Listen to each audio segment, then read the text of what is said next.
L'ordonnateur dit, en général, on sert d'abord le bon vin.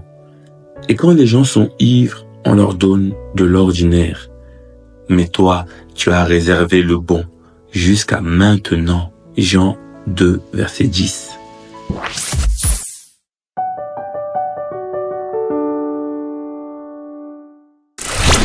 Bonjour mon ami. Ce que Dieu a en réserve pour toi aujourd'hui, c'est le meilleur. Ce qu'il a préparé pour toi, pour demain, c'est le meilleur.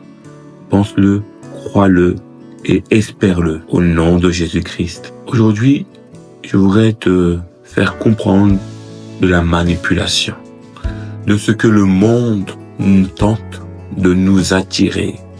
Le monde tente de nous attirer avec des promesses de bonheur immédiat. Mais souvent, ce qui semble merveilleux au départ se change en souffrance, désillusion ou destruction. Jésus dit, le malin est venu pour voler, égorger et détruire.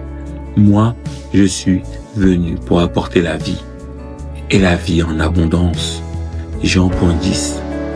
Le monde, les péchés du monde, les séductions du monde sont souvent très séduisants au début. Ils donnent une sensation de plaisir, de liberté, d'excitation. Mais rapidement, ils laissent des conséquences très amères. Je ne parle pas seulement de l'absence de la vie éternelle, mais je parle aussi plus concrètement de la dépendance, des regrets, de la solitude, de la culpabilité que engendrent les plaisirs du monde. Je prends par exemple quelqu'un qui tombe dans l'alcool ou de la drogue peut d'abord ressentir du plaisir et du soulagement, mais nous savons que cela va détruire sa vie, mon ami. Dans le monde, beaucoup de relations commencent par l'attirance physique, par l'intérêt personnel. Tout semble parfait au début. Mais avec le temps, si l'amour n'est pas basé sur quelque chose de solide, la relation se détériore. Un couple se marie seulement pour l'apparence, pour l'argent, peut avoir un début luxueux, mais sans amour sincère.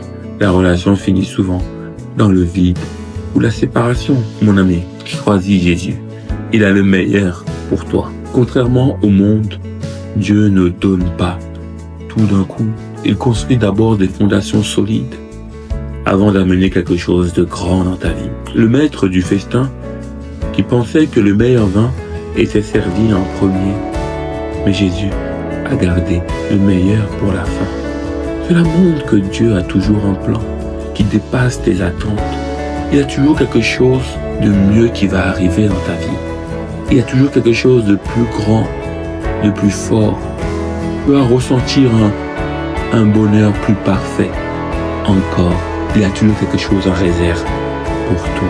Mon ami, même si ton départ te semble difficile, Dieu a prévu une bénédiction bien plus grande dans ta vie. Le monde donne l'illusion que le bonheur est immédiat, mais il ne dure pas. Avec Dieu, le chemin peut être plus long, parfois plus difficile, mais la récompense est toujours meilleure et éternelle. Si tu es tenté aujourd'hui, mon ami, de rechercher des solutions rapides, rappelle-toi que Dieu garde toujours le meilleur pour toi. Pour la fin, reste fidèle, persévère, et tu verras sa gloire se manifester dans ta vie. Demeure béni.